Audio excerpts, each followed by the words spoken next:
A paz do Senhor, igreja. Ao amado da nossa alma, seja honra, glória, louvor, sabedoria. É por causa de Jesus que nós estamos aqui. Quem está aqui por causa de Jesus, diga glória a Deus. Já que vocês estão de pé, nós vamos ler o texto sagrado de pé. Pegue a sua Bíblia de papel agora, porque você é crente raiz. E vá até o livro dos Juízes de Israel.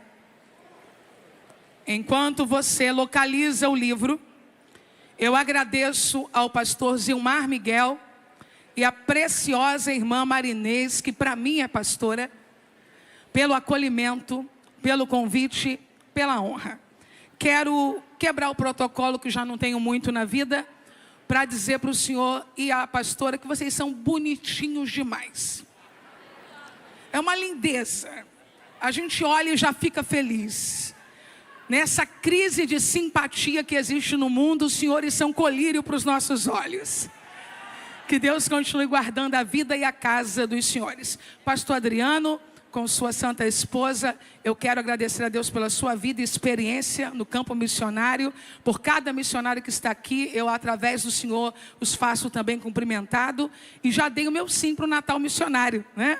De novo, para a gente viver coisas excepcionais ali, especiais em Deus, porque aprendi com a minha amiga Vanilda Bordieri, há quase 15 anos atrás, que a melhor parte dos Gideões missionários é o campo missionário e os missionários. Deus continue abençoando a todos vocês. Livro dos Juízes de Israel. Capítulo de número 19.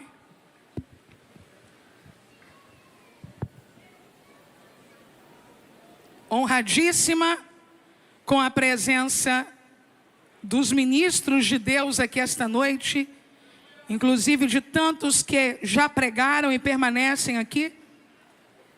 Feliz em estar com a minha família, meu esposo, minha filha que amo. E por saber que esta noite meu pai, pastor Carlos Costa, bem como ontem, enquanto meu irmão pregava, está em oração por nossa vida. A ADVIP, nossa querida igreja, o nosso beijo, nosso abraço a todos vocês. Capítulo 19 do livro dos Juízes, quem encontrou, diga glória a Deus. Aconteceu também naqueles dias em que não havia rei em Israel, que houve um homem levita, que peregrinando aos lados da montanha de Efraim, tomou para si uma mulher concubina de Belém de Judá. O último versículo do capítulo, versículo de número 30. E sucedeu que cada um que tal via dizia: nunca tal se fez, nem se viu, desde o dia em que os filhos de Israel subiram da terra do Egito até o dia de hoje. Ponderai isto no coração, considerai e falai. Eu digo e vocês repetem, combinado? Combinado? Ponderai, considerai e falai. Uma vez mais, ponderai, considerai e falai.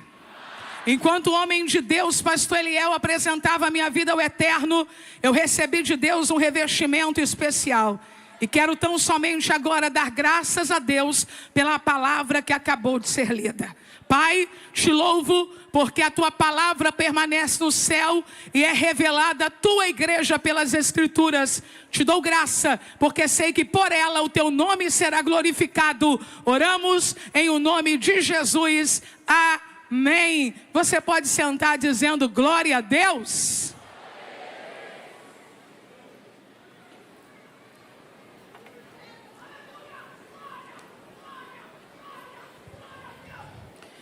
Quem trouxe a Santa Bíblia, diga aleluia. Se você quiser acompanhar, mantenha ela aberta. Se você não quiser acompanhar com ela aberta, confira assim que possível. Eu acabo de ler um texto histórico inserido no livro dos Juízes de Israel. Estou diante de um texto extremamente delicado. Por essa razão, antes de dar qualquer passo na introdução, eu quero salvaguardar a mim e a todos os ministros esta noite, santos de Deus, lendo a primeira epístola universal do apóstolo Pedro, no capítulo de número 2, no versículo de número 9, que diz assim: vós, porém, sois raça eleita, sacerdócio real, nação santa, povo de propriedade exclusiva de Deus, a fim de proclamar as virtudes daquele que vos chamou das trevas para a sua maravilhosa luz. Então, todos nós que estamos aqui somos sacerdócio real, e estamos inseridos no que conhecemos e chamamos na teologia de sacerdócio universal dos crentes. No 3 nós vamos dizer juntos: eu sou sacerdócio real. Aliás, nós somos sacerdócio real. Vamos lá? 1, 2, 3. Nós somos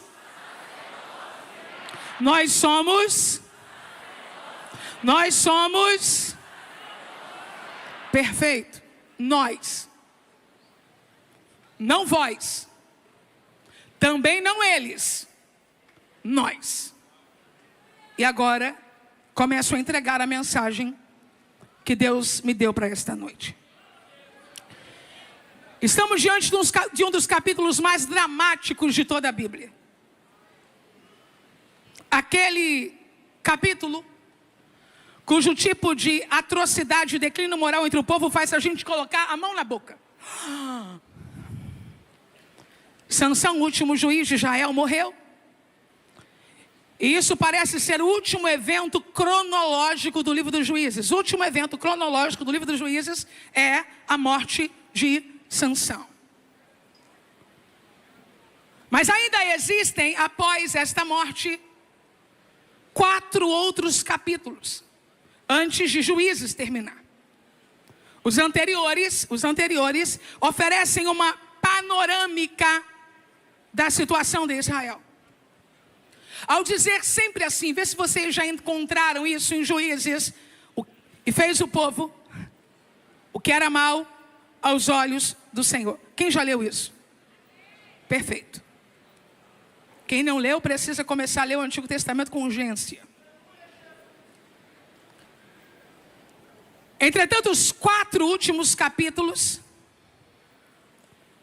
oferecem uma visão detalhada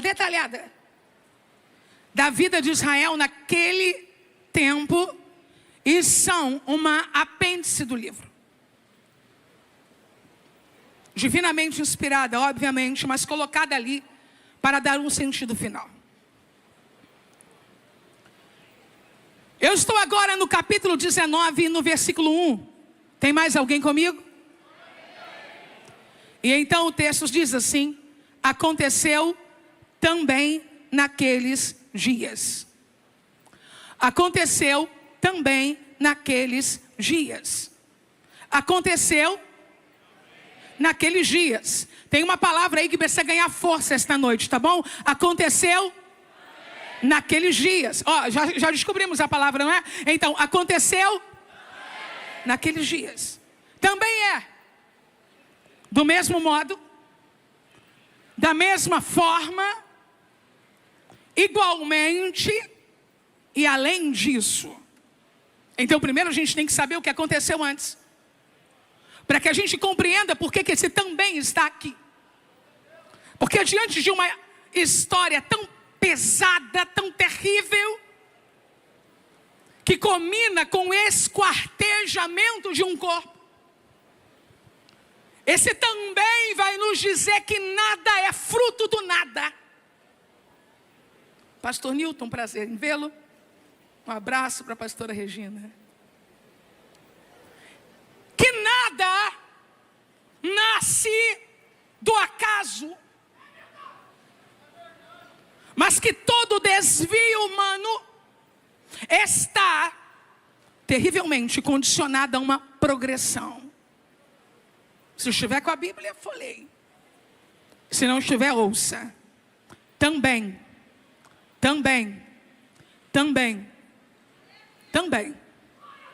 Capítulo 1 do livro dos Juízes. Tem um tal de Adoni-Bezeque que gosta de ver uma liderança humilhada e sem identidade comendo migalhas na sua mesa. Capítulo 2, o líder principal morre e o povo se desvia. Capítulo 3, mesmo depois de 40 anos de paz, o povo volta a pecar. Capítulo 4, tem homem medroso que só anda empurrado por uma mulher. Capítulo 5, encontramos tribos distraídas enquanto o restante luta. Capítulo 6, tem gente empobrecendo por causa da desobediência. Posso parar ou vocês vão gritar também? Capítulo 7, a gente entre os guerreiros de Gideão que deveria estar em casa e não no exército. Capítulo 8, gente atribulada porque Gideão está vencendo sem a ajuda dele. Capítulo 9, encontramos irmão matando irmão só para reinar sozinho. Capítulo 10, líder, pai de 30 filhos que tinha 30 cidades e andavam sob 30 jumentos, porém a Bíblia não registra nenhum feito deles, só as benesses que recebiam. Posso parar? Capítulo 11, encontramos um homem disposto a sacrificar o que tem em casa só para sair vencedor numa batalha do lado de fora. Capítulo 12, a tribo famosinha que quando vem alguém novo se levantando manda recadinho: vou te queimar. Capítulo 13, eu devo parar? Deus empurrando gente escolhida que tem poder, mas não quer se mover do lugar. Capítulo 14, tem israelita casando com filisteia. Capítulo 15, tem alguém queimando a seara de alguém só por vingança pessoal. Capítulo 16, tem ungido deitado na cama de Dalila e acreditando que pode matar filisteu. Capítulo 17, tem levita sem destino que fica onde encontrar comodidade. Capítulo de número 18, tem gente trocando o nome da cidade só para ganhar notoriedade. E então, também, ou nós nos levantamos agora para quebrar o ciclo de apostasia, ou nós nos levantamos agora para quebrar o ciclo de maldade nessa nação. Ou nós nos levantamos agora para quebrar o ciclo de abusos na nossa família. Ou nós nos levantamos agora para quebrar maldições em territórios consagrados a demônios. Ou esse também não vai parar jamais. Eu tenho uma palavra esta noite, eu vou entregar. Deus está levantando um exército que vai parar no capítulo de número 18 e vai dizer: nunca mais, eu quero esta noite te provocar a jogar esse também no chão e pisar e levantar a tua voz e gritar: nunca mais.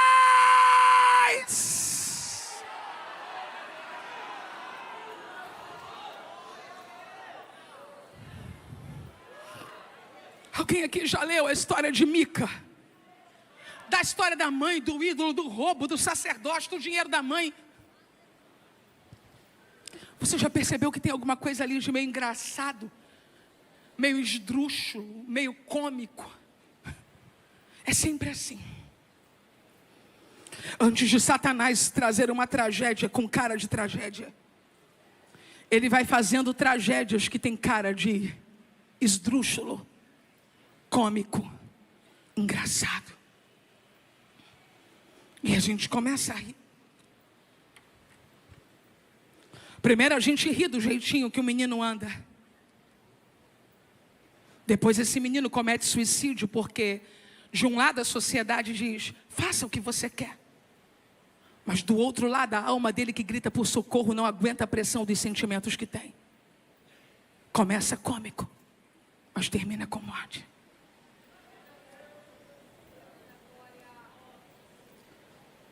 Eu confesso meu pecado. Quantas vezes eu ouvi coisas tão esdrúxulas que eu gargalhei. Aconteceu isso, isso, isso. É tão inacreditável, é tão esdrúxulo. A roda da mesa com meu marido, com meu irmão, gente íntima, fala: não, isso não pode ter acontecido. Não, é mentira, isso é mentira, isso é mentira. E a gente dá um sorriso, é mentira. E o diabo do outro lado está dizendo: isso mesmo, acostume-se com o caos. Sorria no caos, que eu vou trazer um caos maior ainda. Não é engraçado?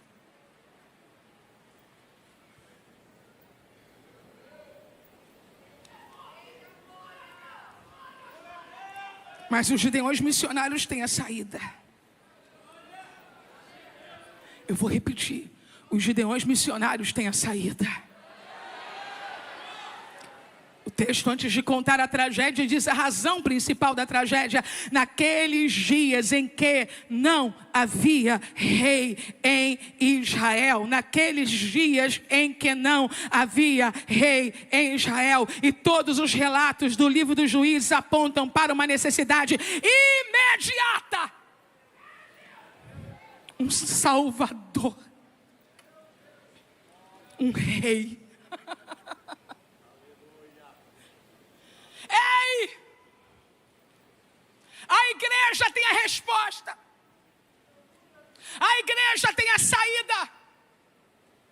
O mundo vive como se não houvesse reis sobre eles. Mas nós conhecemos aquele que é Rei e Senhor. Se você sabe o nome dele, grita o nome dele, grita o nome dele, grita o nome dele. Você vai ver que uma coisa estranha vai acontecer agora aqui. Tem gente que não está com certeza de quem eu estou falando. Olha o absurdo que nós chegamos. Tem gente que não tem certeza. Será que ela está falando de quem eu penso que ela está falando? Eu estou falando de Jesus. Jesus, Jesus, Jesus, Jesus, Jesus, Jesus. Os homens.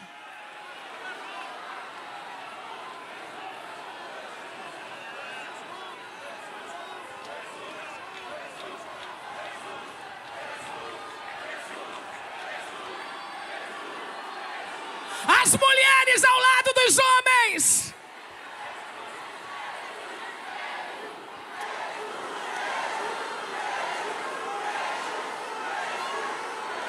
Meu Deus, há quanto tempo a gente não grita assim? Orebarabaxi andarai.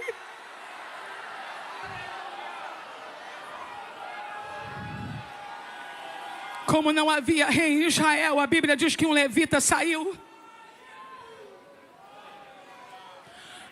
O levita na casa de Mica, ele estava buscando atividades religiosas que o outro promovessem. Já o levita do capítulo 19 é apresentado como alguém que tem uma concubina. Ele não tem uma esposa, ele tem uma esposa de segunda categoria. Um objeto dele.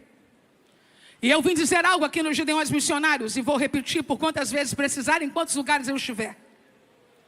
Deus nunca permitiu isso. Deus nunca permitiu isso. Deus nunca permitiu isso. De Abraão até Salomão, os homens crentes que fizeram assim, sofreram danos e criaram danos aos outros. Não ao concubinato, não à poligamia, honra no casamento e no leito sem mácula.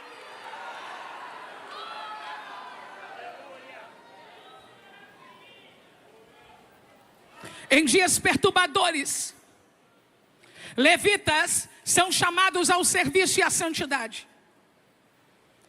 E alguns deles estavam em busca de autopromoção religiosa. E o primeiro que serve apenas por mera promoção é sucedido por um outro que agora tem vícios mais luxuriantes ainda.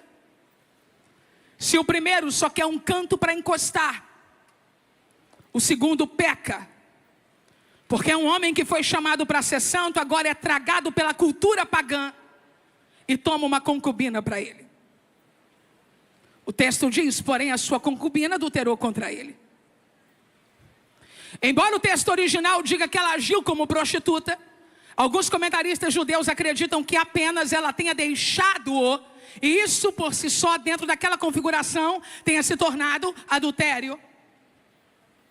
Mas uma coisa é certa, ela saiu da presença desse homem, e ela voltou para a casa de seu pai e passou 4 meses lá. Quem está comigo, diga aleluia. Você sabe onde essa moça nasceu? Sabem? Belém. A menina de Belém é tomada para um casamento no modelo de concubinato por um levita. Sabe-se lá o que sofre na mão desse levita. E ela o abandona, configurando-se adultério. E a única coisa que ela vai fazer que presta nesse momento é voltar para a casa do pai. E eu quero convidar você, moça de Belém, que já apanhou demais pelas escolhas erradas. Volte. Volte. Volte.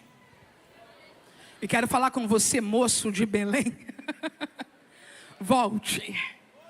Volte. Volte para a casa do teu pai. Passado 4 meses, o seu marido se levantou e foi até ela. E o desenvolvimento da história vai deixar muito claro que isso não era uma questão de ternura nem de amor. Esse homem se levanta para buscar uma propriedade. O que ele vai buscar? O que ele vai buscar? Por razão de status ou por busca de prazer não santificado. Eu vou repetir. Por status, eu quero a minha propriedade de volta, é minha mulher, eu vou lá. Ou porque quer prazer não santificado, é minha concubina, eu paguei e eu estou com saudades. Eu escrevi algo aqui gravíssimo, mas eu vou dizer no temor do Senhor. Alguns dizem perdoar, mas não perdoam porque amam. Perdoam porque precisam. Cuidado com pessoas que te dizem volta, volta, volta. Porque pode ser pior do que da primeira vez. Vendo o pai da moça, e o levita chegou. Se alegrou ao se encontrar com ele. A partir desse ponto, se você já leu o texto em casa, você vai ver que ele mergulha numa gentileza excessiva. O pai da menina, uma gentileza excessiva. Fica, não vai, fica. Isso não tem nenhuma relação com a bênção da hospedagem, não. Isso é um certo desespero que ele tem de fazer com que a filha e ele mesmo fuja dos castigos que a família pode receber pelo adultério dela. Bajular alguém de caráter duvidoso. Um sacerdote, um levita chamado para ser santo, mas que vive tomando concubinas para si, só pode indicar uma coisa: prejuízo adiado. Porque quem bajula para não ter prejuízo está adiando a chegada de um prejuízo maior ainda. Pare de bajular levitas que abriram mão da santidade, ainda que para isso você precise assumir as consequências dos seus próprios erros ou abrir mão de alguma vantagem. Compassas encobrem, irmãos nos conduzem de volta ao altar dizendo: ainda tem jeito, ainda tem chance.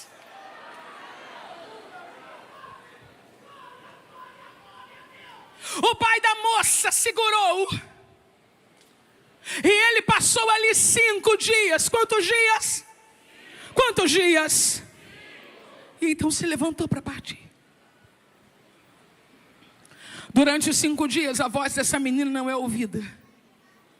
Não há nenhum diálogo registrado entre eles. Tudo é dito entre o levita e o pai da moça, o que é normal dentro de uma sociedade patriarcal. Mas é muito perigoso quando não se sabe por que uma pessoa fugiu de um lugar. Ele sai. Mas para! Porque devido à complexidade da viagem, ele já está saindo tarde do lugar onde ele está saindo. Se existe alguém aqui que percebe que deve sair, saia. Não espere escurecer para escapar pela sua vida e pela sua alma de lugares onde você já deveria ter se levantado.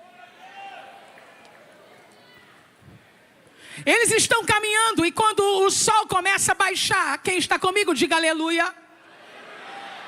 O moço que está acompanhando o levita e a moça que está voltando para casa, diz assim para ele: ei, estamos perto de Jebus.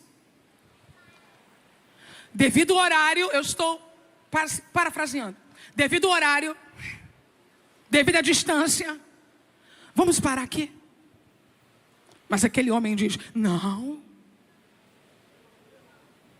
Quando eu der uma caprichada na narrativa, eu vou avisar que sou eu e não a Bíblia, tá? Que eu não quero pecar. Vou dar uma caprichada na narrativa agora, tá? Não. Eu sou crente. Eu não vou dormir em Jebus. Não! Eu sou da denominação X. Não posso dormir em Jebus. Eu preciso caminhar mais um pouco para entrar num território onde as pessoas são tão santas quanto eu sou santo.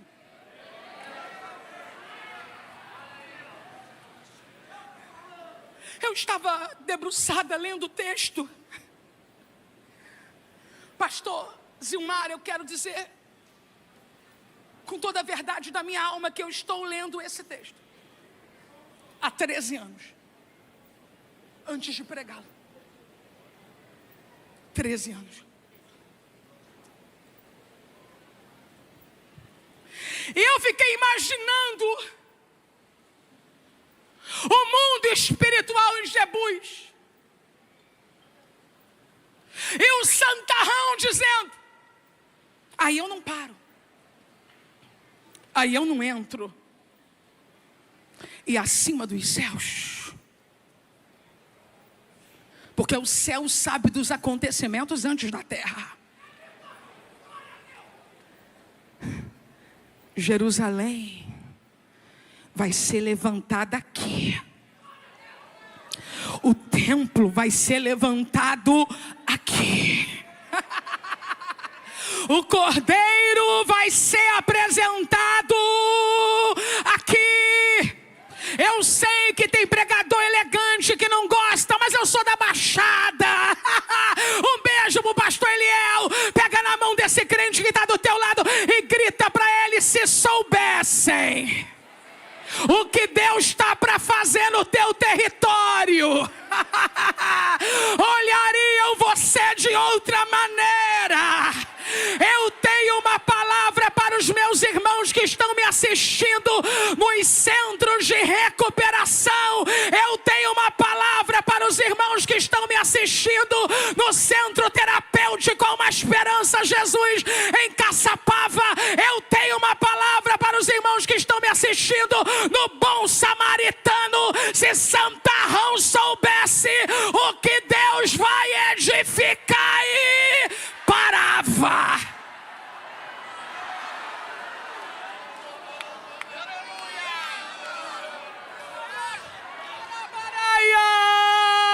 Eu tenho uma palavra de fé para a mãe dos penitenciários. Eu tenho uma palavra de fé para as esposas dos irmãos penitenciários. Alguém vai parar onde nunca parou para abraçar quem nunca abraçou, quando descobriu que Deus vai fazer.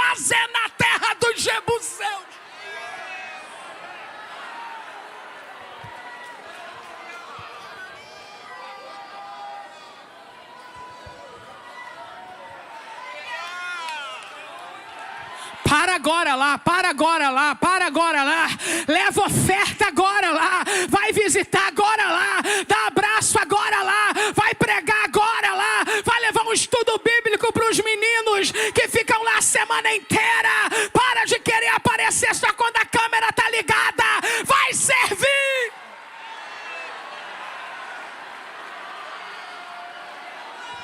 Eu estou cheia do poder do Espírito Santo para entregar essa mensagem. E eu vou entregá-la.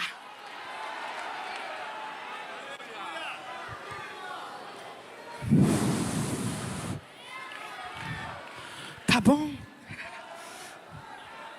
Nós temos duas alternativas. Então, já que na terra dos jebuseus, o Senhor não entra.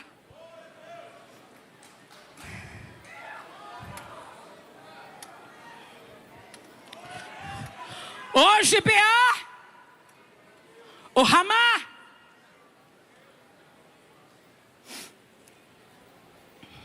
Ele entra em Gibeá. Aonde ele entra? Vocês foram embora?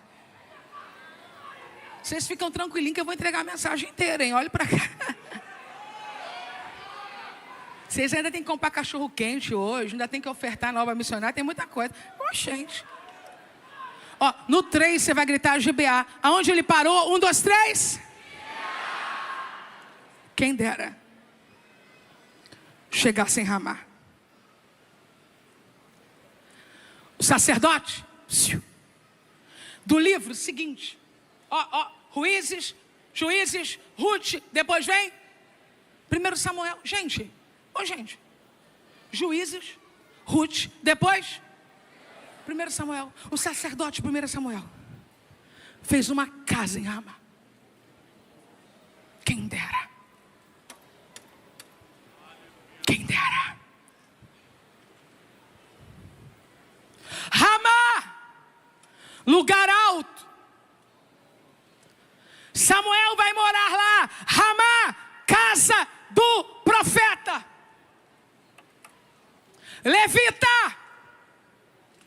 Levita, nem tudo está perdido para você. Corre para Ramá, lugar alto e casa de profeta. Lembra quando você visitava a casa das profetas para orar? Lembra quando você subia ao lugar alto para clamar? Você ficou chique, você ficou fino. Colocaram na tua cabeça que profeta tem profetada e que lugar alto é para quem perdeu o juízo. Mas ainda tem gente entendendo que se for entre Gibeá ou Ramá, eu já escolhi aonde eu quero estar. De Gibeá eu passo, mas em Ramá eu entro.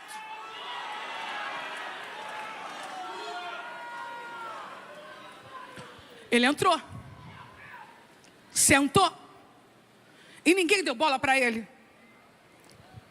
O pessoal que não era de Jebuseus, que era de Gibeá, que ele pensava que eram irmãos dele, não deram a mínima para ele. Aquele homem está sozinho numa praça. Quando um velho passa, está fazendo o que aí? Aí ele começa a se exibir. Meu Deus do céu. Então eu estou aqui. Tem horas que você tem que dizer só assim: eu estou aqui porque eu estou precisando. Mas ele começa a se exibir. Eu estou aqui porque, então, eu tenho palha, eu tenho pasto, eu tenho pão, eu tenho vinho, eu tenho serva, eu tenho moço. Guarda essa lista de exibição. E comece a trocar assim: preciso da graça. Preciso da graça. Tem mais alguém comigo? Preciso da graça. Tem mais alguém comigo? Preciso da graça. Tem mais alguém comigo? Preciso da graça.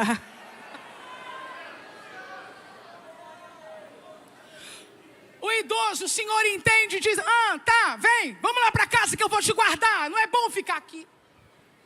E ele entra.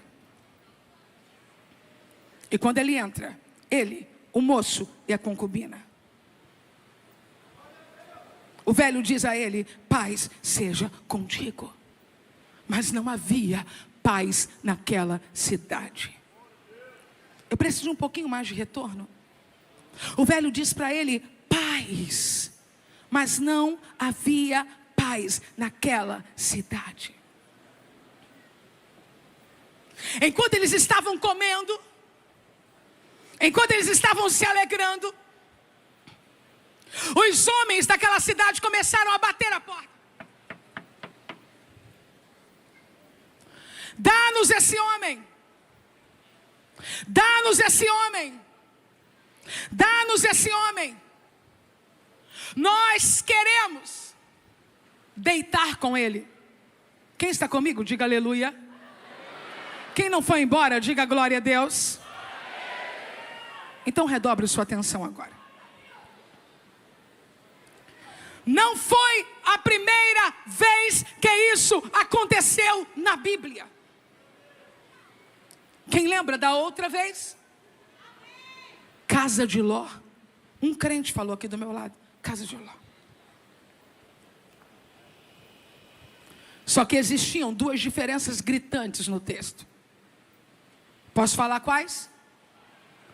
Primeira, era sodomita fazendo coisa de sodomita. Mas agora é israelita fazendo coisa de sodomita. Posso lhe falar da segunda? Dentro da casa de Ló tinha anjos. Dentro da casa do velho efraimita tinha um levita desviado.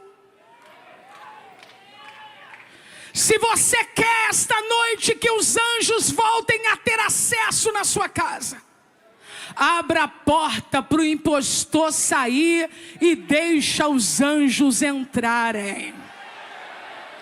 Eu vou pedir para os crentes levantarem as mãos lá em cima. Só os crentes, só os crentes, só os crentes, só os crentes. Quem são os crentes? Os que creem. Só os que creem. Levante as duas mãos lá em cima e grita assim: Senhor, eu quero os teus anjos dentro da minha casa.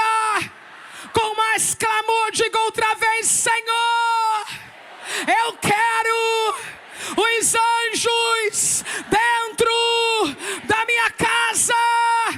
Pai, mãe, quando fechar a porta para sair de manhã,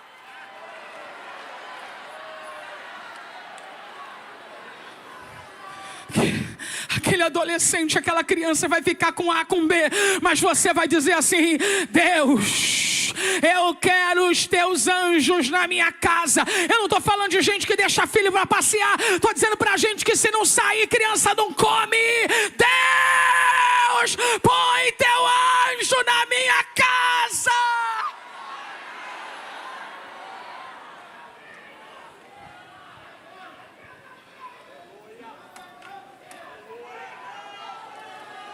Houve um destino diferente.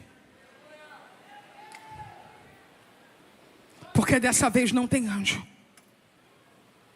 E casa que não tem anjo. Será que eu posso falar? Não, não é medo de ninguém não. É só uma preocupação assim para eu não ser radical demais. Mas eu vou dizer que não existe campo neutro no mundo espiritual. Casa que não tem anjo, tem demônio.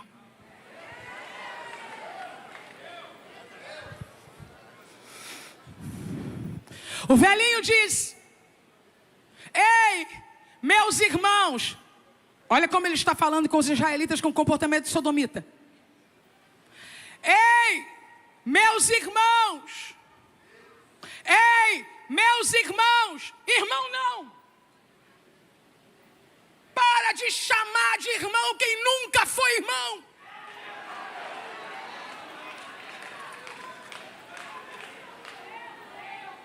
Quero ser claríssima que sodomita não é um sinônimo para homossexualidade, não. Sodomita é também, nesse contexto especialmente, comportamento abusivo contra pessoas. não depende de ser ou não heterossexual para ser abusivo contra as pessoas. E se você conhece gente abusiva contra pessoas, pare de chamar de irmão para manter protocolo. Não é irmão!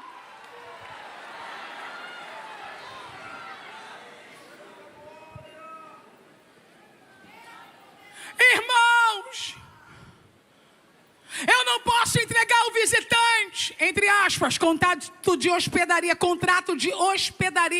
no Oriente Antigo, intrínseco nas relações sociais. Não posso entregar o visitante. Tem aqui a minha filha, olha a ideia do... E tem aqui uma moça com ele. Não defenda isso como cultura. Isso não é cultura. Isso não é cultura. Ou a gente grita agora que incesto não é cultura, ou não vai ter uma outra geração para gritar. Ou a gente grita agora que pedofilia não é cultura, ou não vai ter outra geração para gritar. Ou a gente grita agora que vender uma filha por dinheiro para prostituição não é cultura. Ou a gente não vai ter voz para gritar, não é cultura um homem de bem dizer, leva a minha filha e leva a mulher dele.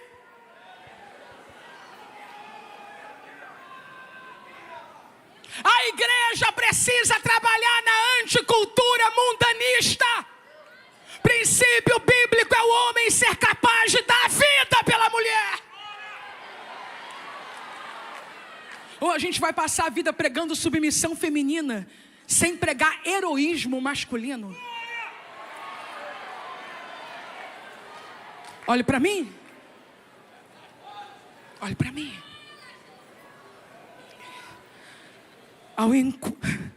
Enquanto o velhinho está conversando, a garota da cidade de Belém, a moça da cidade de Belém, moça da cidade de Belém, não, filha, tem que conhecer a história, filha. Moça da cidade de Belém, pelo amor de Deus, para de responder no Instagram quem você nunca viu, aquilo ali é só colocar uma fotinha. Moça de Belém, pelo amor de Deus, para de acreditar em toda língua falsificada que se ouve.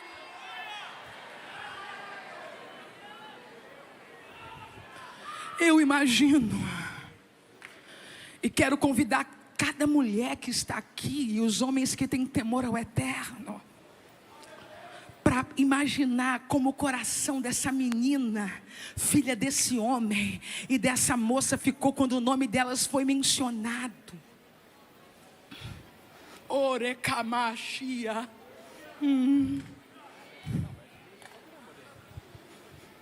Mas sem que desse tempo dela dizer nada, eu vou ler o que a Bíblia diz.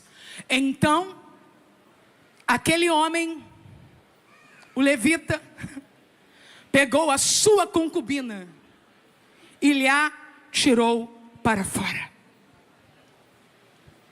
Ele abriu a porta e jogou a menina para fora, na mão de homens odiosos. Cuidado, moça de Belém. As duas foram oferecidas, mas só a moça de Belém sofreu dano.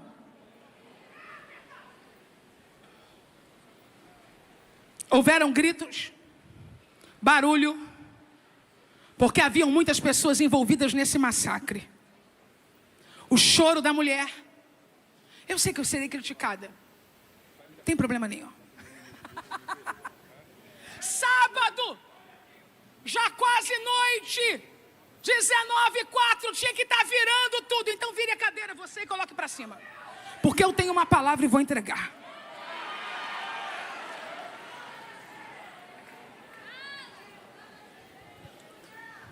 Há um grupo de pecadores ali, violentando uma moça, e o restante inteiro da cidade deita e dorme como se nada tivesse acontecendo. Eles toleravam uma classe terrível de pecadores, como se não pudessem fazer nada. Mas nada pode ser pior do que saber que o levita, quem? Dormiu.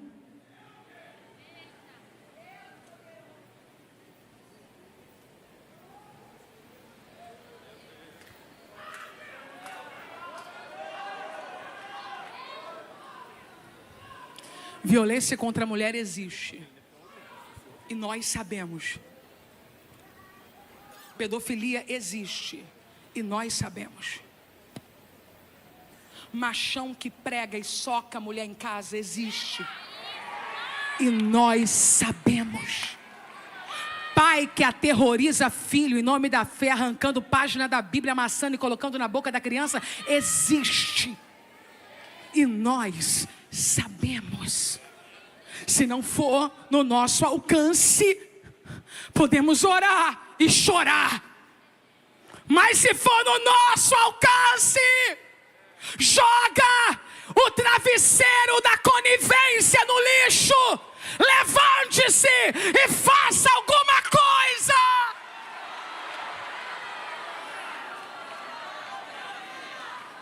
Ou vamos ter que engolir nas redes sociais um índice que eu gostaria de não apresentar esta noite, mas eu terei que apresentá-lo, porque não posso me eximir depois de estudar um texto por 13 anos e me calar na oportunidade que tenho de falar para a igreja no Brasil e no mundo, porque querendo ou não, quem tem inveja dos gideões missionários da última hora, Deus confiou esse púlpito aqui para o Brasil e para o mundo.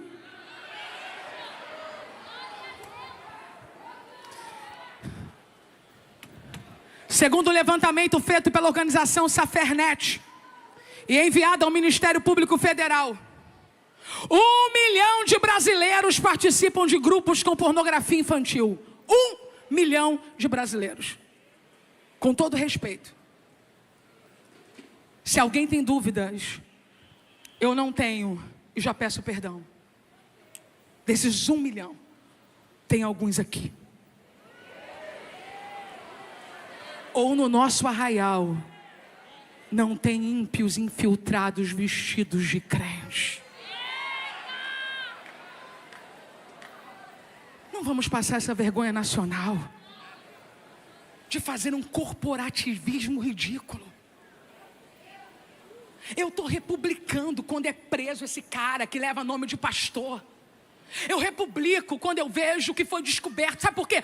Porque a única maneira de nós não sermos coniventes é sair desse discurso ridículo de não, então não é pastor, não, então não é, não, deram um credencial sim, acreditaram sim, mas é um delinquente infiltrado, é um psicopata infiltrado, é um ímpio infiltrado, e daí se colocar o título que ele tem, se nós nos levantarmos para reiterar dizendo, já vai tarde para o presídio.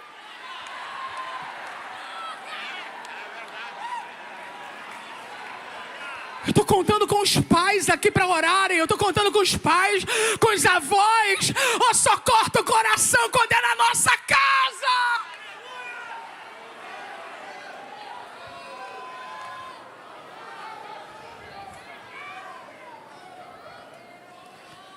O jornal o Globo publicou uma matéria em 27 de outubro de 2023 com um dado terrível.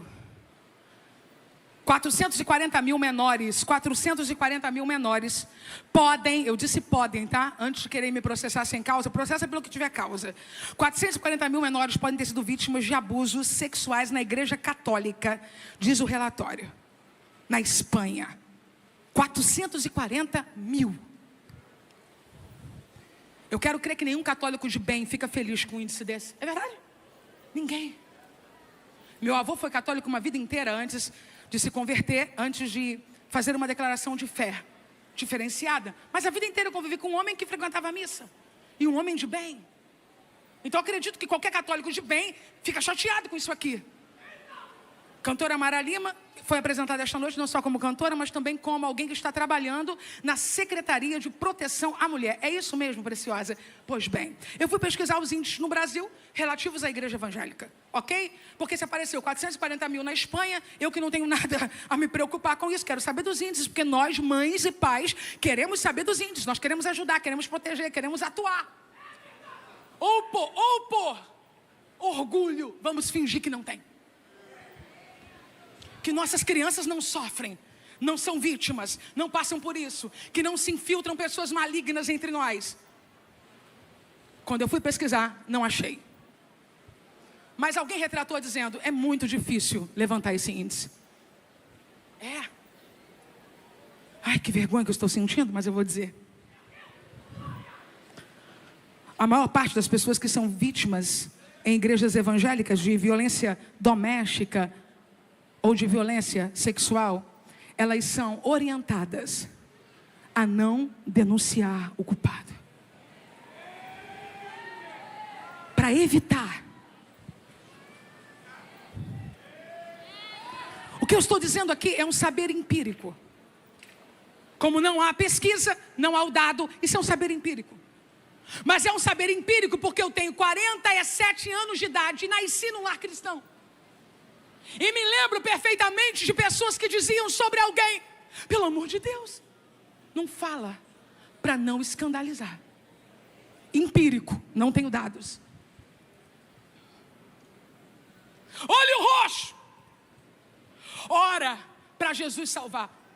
Tem como me colocar aqui? Para de orar por ele hoje.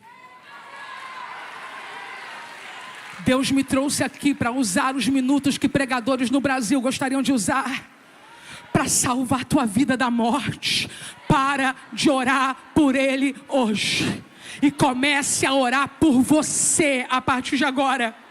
Você precisa ter coragem para sair e fazer a denúncia em uma delegacia de apoio à mulher ou qualquer outra. Você precisa, com urgência, ligar para alguém de confiança e buscar um lugar seguro. Por último, não acredite no pedido de desculpas, porque quem agride mata. Saia daí!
Eu vou esperar.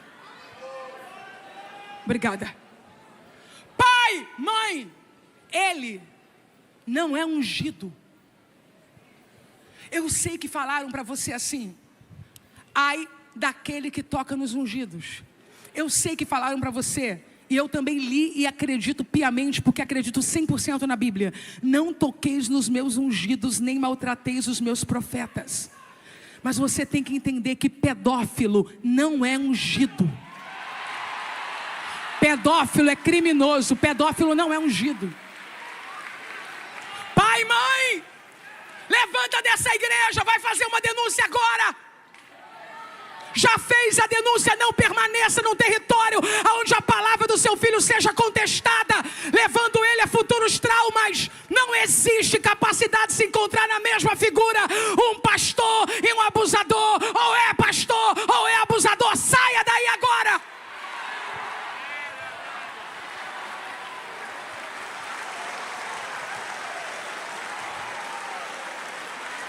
Eu vou fazer um pedido. Em nome de milhares de mulheres. Milhares. Eu entendo perfeitamente. Quando um homem sofre uma queda, que ele seja cuidado, amado e reposicionado. Eu entendo. Eu sou filho de pastor. Meu pai é um homem que passou na fila da misericórdia várias vezes, sabe? Então eu entendo que um homem que caiu no pecado de adultério seja trazido, amado, restaurado. Eu entendo que uma mulher que caiu no pecado de adultério seja trazida, amada, restaurada, que esse casal seja restaurado. Eu entendo. Sendo muito franca, embora eu não concorde, eu também entendo que se reposicione um pastor depois de um caso de divórcio. Eu não concordo, mas eu entendo a visão de quem faz. Não é problema meu, mas eu tenho um pedido. Os crimes de pedofilia que aconteceram na Igreja Católica, cujos católicos obviamente se envergonham. Ninguém quer uma coisa dessa, como nós não queremos, se for uma pessoa de bem, uma pessoa do amor. Não é assim que eles gostam de falar do amor. Sabe o que foi mais agravante? Quando um escândalo estava para surgir, trocavam a paróquia do padre. Eu tenho um pedido em nome de 1 milhão de milhares, perdão, 1 milhão não, estou com outro milhão na cabeça aqui. Milhares de mulheres. Pastores, presidentes de convenções no Brasil e no mundo. Pastores sênior de igrejas neopentecostais. Diretores, superintendentes de igrejas metodistas. Presbitério da igreja presbiteriana. Líderes congregacionais. Não troque um criminoso de paróquia.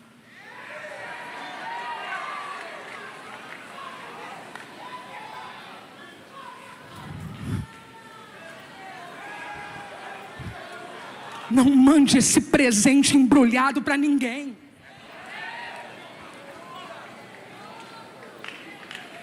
Não troque um criminoso que agride a esposa, os filhos, ou que é um pedófilo de paróquia, para continuar maltratando os filhos e a esposa diante das vistas de outra congregação, ou escondido quando ninguém está vendo. Pelo amor de Deus, nós precisamos levantar um índice positivo nessa nação. Se a igreja evangélica cresce, a pedofilia tem que diminuir, o crime contra a mulher tem que diminuir, a violência contra a mulher tem que diminuir. E antes que me chame de feminista,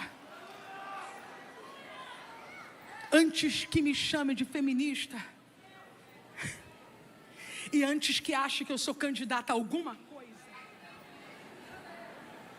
ou ainda venha me xingando do tipo, foi lá falar de mulher, mas homem também sofre violência. Só os homens, faz assim com o braço.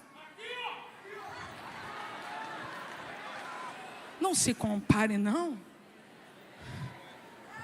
Eu não vou pedir para uma irmã magrinha, não vou pedir para uma irmã gordinha, baixinha ou altinha, uma mulher ficar em pé aqui, mas vou dizer para cada homem que há uma diferença sim. Os senhores têm poder de governo, os senhores têm poder de liderança, os senhores têm força bruta nos braços e nas mãos. Não compare a violência contra um homem por questões NY, contra mulheres que estão em apartamentos trancadas, que estão em casas trancadas, que moram fora do país e não falam a língua. Pelo amor de Deus, não é mentindo que a gente vai recuperar a dignidade, é de cabeça erguida.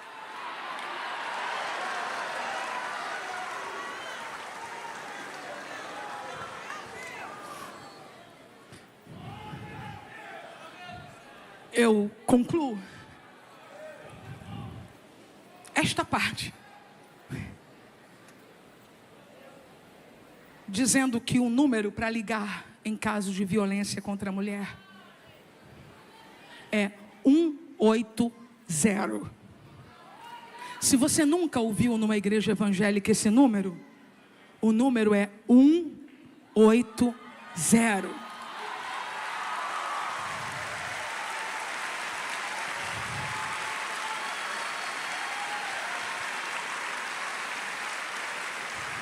Agora, se você é uma criança, olha para ti aqui. Está assistindo os Gideões, o papai e a mamãe saiu. Você é uma criança, está assistindo os Gideões.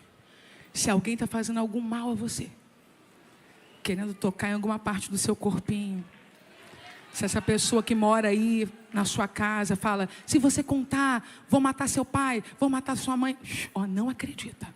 Tem um número para você ligar agora. Você sabe mexer no celular. Você vai ligar agora com calma, respira, porque foi Deus que colocou a tia nessa live para te ajudar. Respira. Respira. Estou achando o número aqui. 100. 100. 100. A tia vai dizer de novo. 100. Liga. Liga. Aproveita que você está sozinha agora. Liga. E pede ajuda.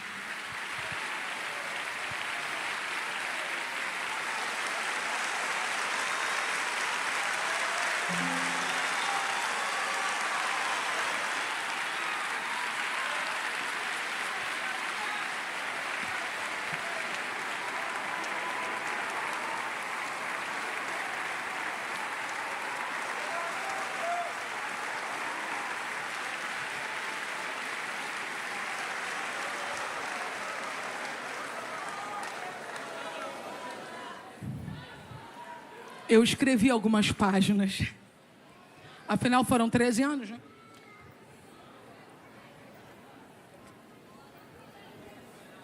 Treze anos estudando o texto. Não a resolução da denúncia, não. Isso aí, este ano, veio ao meu coração e o Espírito me encorajou a fazê-lo. Estou dizendo o estudo do texto. Então, eu escrevi algumas páginas aqui. Mas eu sinto, como uma velha pregadora, né? Porque eu comecei a pregar com 14, estou com 47. Então, esse ano, eu completo agora, quando eu fizer 48, 34 anos pregando. Pregando há 34 anos, eu tenho que ter o termômetro. E eu não preciso usar todas as páginas. Eu preciso entregar. E por isso entreguei o que vim entregar. O irmão do teclado pode me ajudar?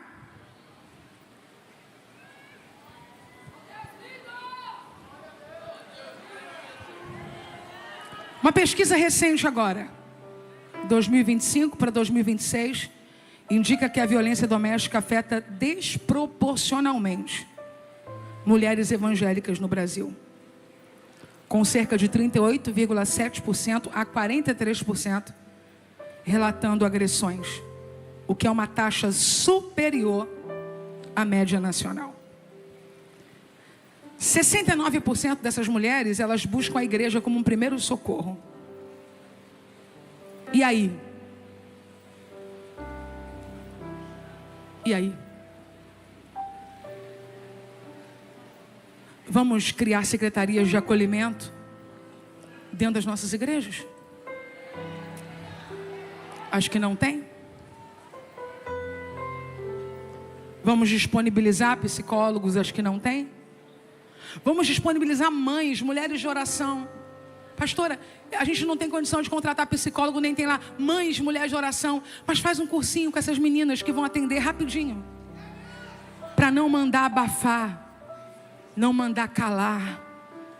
Para abraçar ela bem apertado, colocar aqui na altura do peito.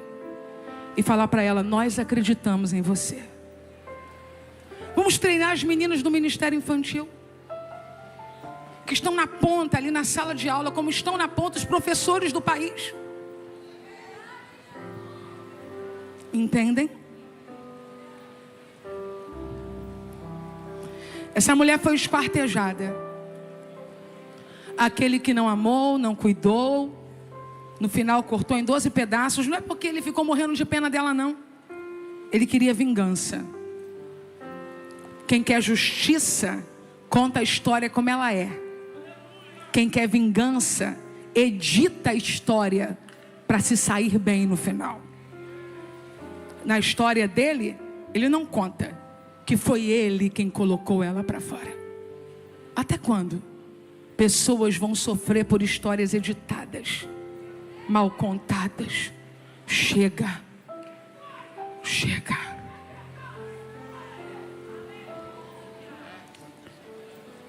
Em todas as histórias do livro dos Juízes, quem está comigo diga aleluia, os nomes aparecem.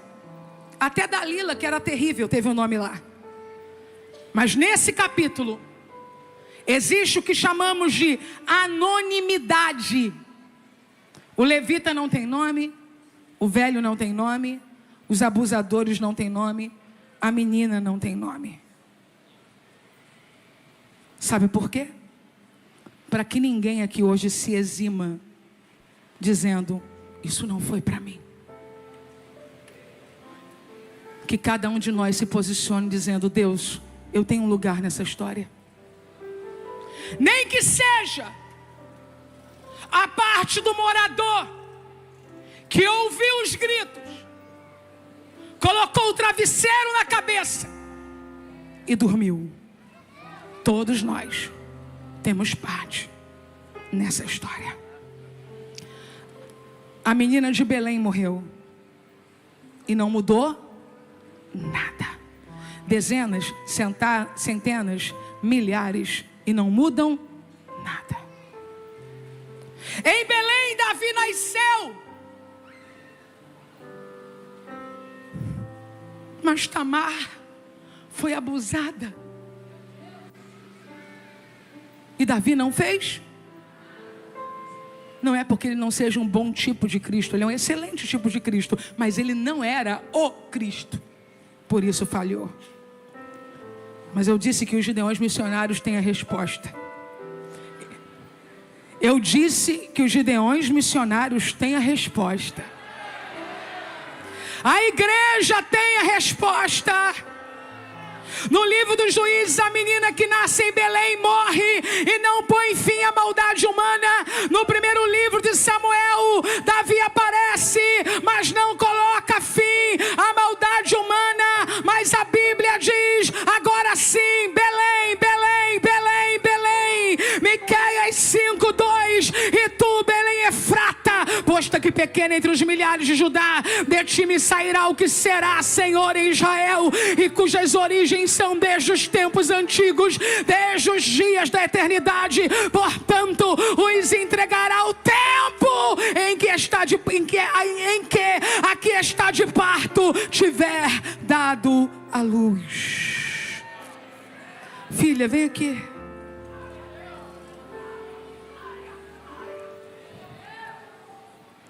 No livro dos Juízes, a menina que nasce em Belém morre e não põe fim à maldade humana. O corpo dela é partido. O corpo dela é? Mas isso não muda nada. Só acrescenta uma cena de terror. Mas em 1 Coríntios capítulo 11, 24. Aquele que nasceu em Belém, Paulo relembra suas palavras que diz: e tendo dado graças, partiu e disse: tomai, comei, isto é o meu corpo que é partido por vós, fazei isto em memória de mim. Por quê que os gideões missionários têm a resposta? Porque a igreja tem a resposta. Porque a manjedoura está vazia, a cruz está vazia, o sepulcro está vazio, mas o trono não. O Rei dos Reis.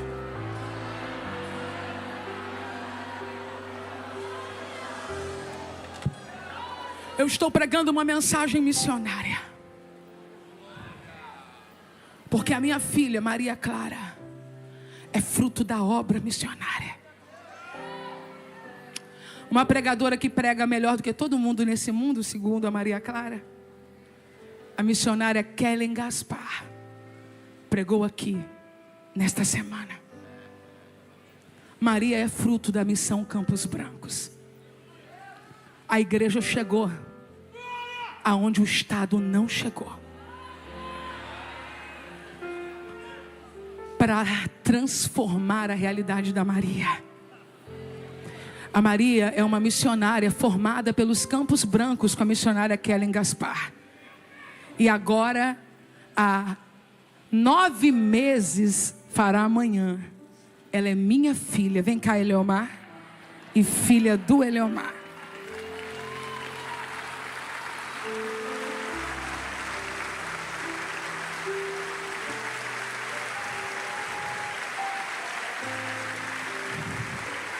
E agora eu não tenho nem direito de esquecer da obra missionária. Porque a minha princesa, na hora do almoço, ela ora assim: Senhor, sustenta a mesa dos missionários.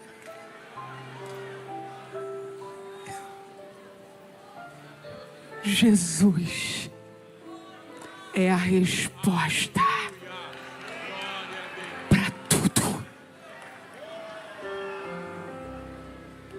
O trabalho de regeneração, o trabalho de acolhimento, de amor, foi da igreja, foi da obra missionária. Mas a decisão foi dela.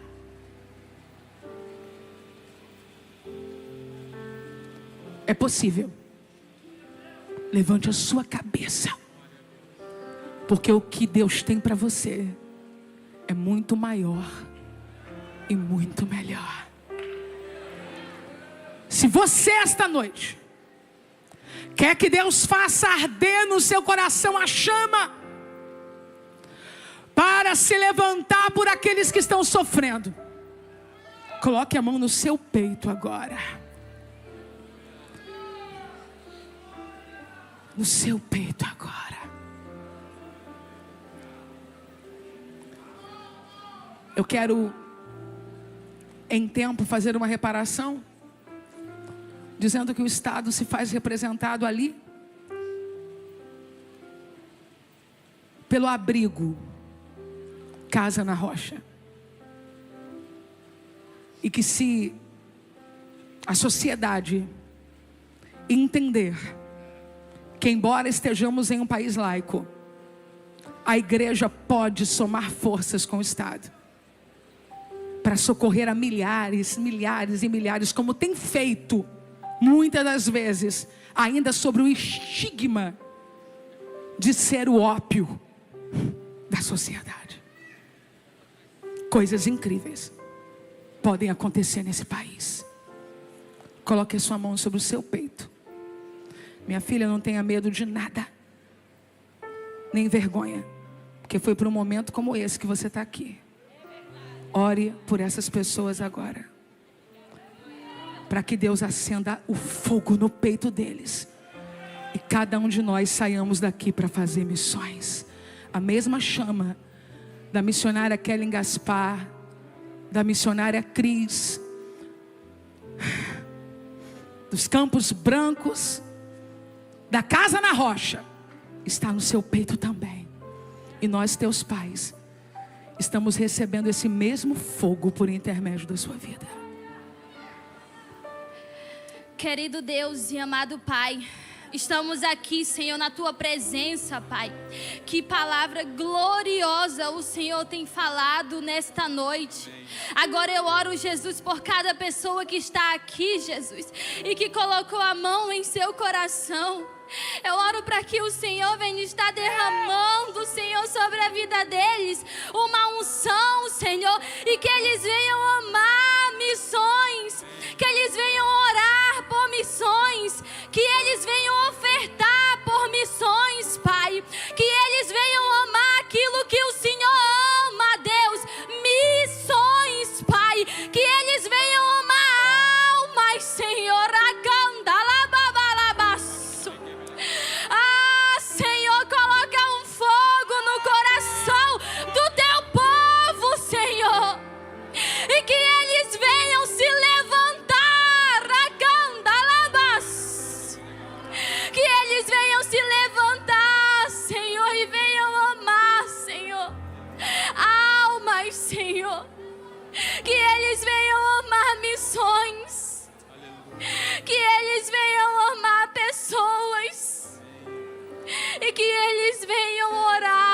Senhor, por essas pessoas.